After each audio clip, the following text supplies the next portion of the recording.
How's everybody? Nice to see you. Thanks for coming today. I appreciate it very much, and I'm just delighted to be here. How many of you have never seen me before? This is your first time. Wow, everybody. I keep thinking I'm famous, but I guess, that settles that. Anyway, nice to see you. I've got some interesting ideas to share with you. If you're ready, say I'm ready. And if you'll take some good notes, I got some lists for you to make that you can take home with you and ponder at later times. Some of the things I want to share with you. I was raised in Southwest Idaho. My parents gave me an incredibly excellent start in my life, which I appreciated very much. But I quit school at age 19, unfortunately. My reasoning was, I'm smart enough to get a job. How much smarter do you need to be? And with that shallow thinking, I quit school, age 19, and got a job, went to work. A little while later, got married, started a little family, and I'm struggling and, trying to do my best. But it seems like each year I'm falling just a little bit further behind.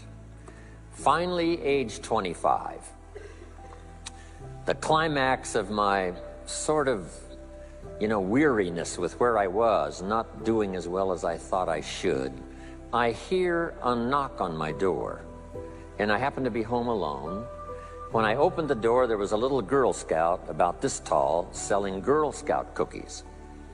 And she gave me the finest sales presentation I've ever heard. Girl Scouts around the world, no better organization. And we've got these cookies, only $2, several flavors. And with a big smile, she very politely asked me to buy. No problem, I wanted to buy. Big problem, I haven't got $2 in my pocket. Now, I'm a grown man, I live in America, I've been to 1 year of college, I'm married, I've got a family, and I don't have $2 in my pocket. And I didn't want to tell her that. So I did what I thought was next best. I lied to her. I said, hey, look, I've already bought lots of Girl Scout cookies. I've still got plenty in the house that we haven't eaten yet. And she said, oh, that's wonderful. Thank you very much. And she leaves. When she leaves, I say to myself, I don't want to live like this anymore. I mean, how low can you get lying to a Girl Scout? I mean, that's about as low as you can go. But I promised myself that day I was going to start my search of finding opportunity, finding somebody who could teach me and coach me on doing much better for myself and for my family and for my future. And shortly after that, I met a most extraordinary man, very wealthy, but a friend of mine said, you got to meet this man. He's rich, but he's easy to talk to. He's got a unique philosophy of business and life. And the more he told me about this man, the more I said, I've got to meet this guy. And shortly after that, I had a chance to meet him. Sure enough, when I met him, I was impressed. Obviously, he was rich, but he was friendly and easy to talk to. And I said to myself, if I could just get around someone like him, and if he would coach me, I would be willing to learn anything. I'd love to be like him. Well, my good fortune was he invited me to join his company, and over the next 5 years, my dream came true. He coached me and taught me how to turn my life from pennies to fortune. And he's not alive anymore, but I'd like to pay tribute to him one more time, Mr. Earl Schoaf, for the dramatic impact he had on my life, especially during that 5-year period. And so my whole life turned around. I made my fortune by the time I was 32, starting at age 25. And some of the ideas that I want to share with you today came from that 5-year experience. Then from there, I got into lecturing and giving seminars, and I've written a few books, and my career now spans about 41 years. But I'll never forget the impact this gentleman had on my life with a few simple concepts that totally changed my life, changed my future, and changed everything.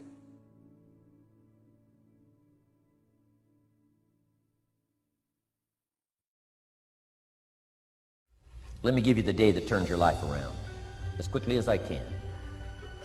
I got 4 parts to the day that turns your life around, and then we're finished for the day.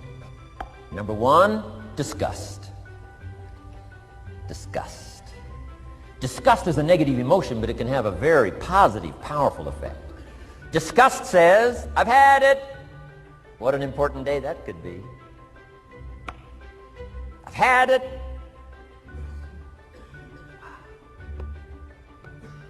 I met a beautiful, powerful, accomplished executive lady in New York. The company invited me to come in. This lady was the vice president, extraordinary lady. I got to know her and I found out her story. I said, how did you get here? Big income. And she never went to high school, never went to college, never went to university. I said, how did you get here? Executive, powerful, income. She said, well, let me tell you part of the scenario. She said, when I was a young mother a few years ago, she said, one day I asked my husband for $10. And he said, what for?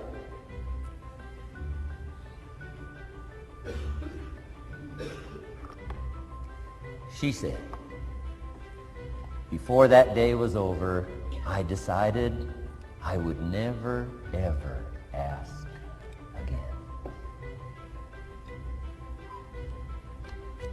She said, I started studying opportunity, found it, took the classes, put myself through the schools, did the scenario.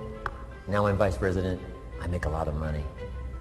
And she said, I kept my promise. I've never, ever had to ask again. It's called a life-changing day. The day you say, enough is enough. Now, if you can add an act to your disgust, it helps. A man takes a shotgun to his car, blows out every window, destroys every tire, puts 100 rounds in it, and says, I've driven this embarrassing thing for the last time. And then he saves it. He saves it. And later when somebody says, how did you become rich and powerful? He says, let me show you this car. One day I'd had it up to here. I blew it to smithereens. Enough is enough.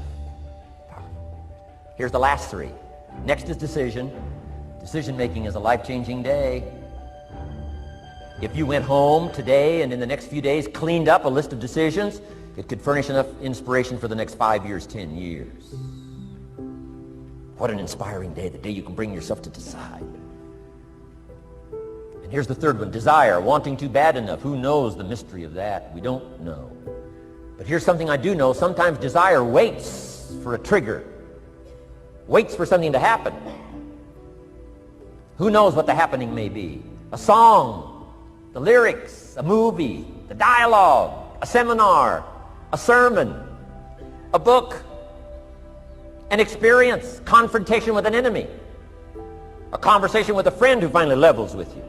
Whatever the experience it is, it's so valuable. And here's my best advice. Welcome all experiences. You never know which one is going to turn everything on. Don't put up the walls. The same wall that keeps out disappointment keeps out happiness. Take down the walls. Go for the experience. Let it teach you. And here's the last one. Resolve. Resolve says I will. 2 of the most powerful words in the language. Benjamin Disraeli said, nothing can resist a human will that will stake its existence on its purpose. Shortly put, I'll do it or die. Best definition of resolve I got from a little junior high girl, Foster City, California. I'm going through some words one day. I got to this one and I asked the kids, who can tell me what resolve means? Some didn't know, some tried. Interesting. The last one was the best. Little girl about 3 rows back, she said, I think I know, Mr. Rohn. I said, what? She said, I think resolve means promising yourself you will never give up. I said, that's the best I've ever heard. She's probably giving seminars somewhere today, right? I mean, that's the best I've heard. I asked the kids, how long should a baby try to learn how to walk? How long would you give your average baby before you say, hey, enough's enough? No. Any mother in the world would say, you're crazy. My baby is going to keep trying what? Until. What a magic word. I want you to write it down. Until. Promise yourself you'll read the books until your skills change. You'll go to seminars until you get a handle on it. You'll listen to it until it makes sense. You'll go for it until you understand it. You'll practice it until you develop the skill. Never give up until, however long that is. Step by step, piece by piece, book by book, word by word, apple by apple. Walk around the block, walk around the block. Go for it. Don't miss the chance to grow, and resolve that you'll pay the price until you learn, change, grow, become. Then you'll discover some of life's best treasures when you pay that price.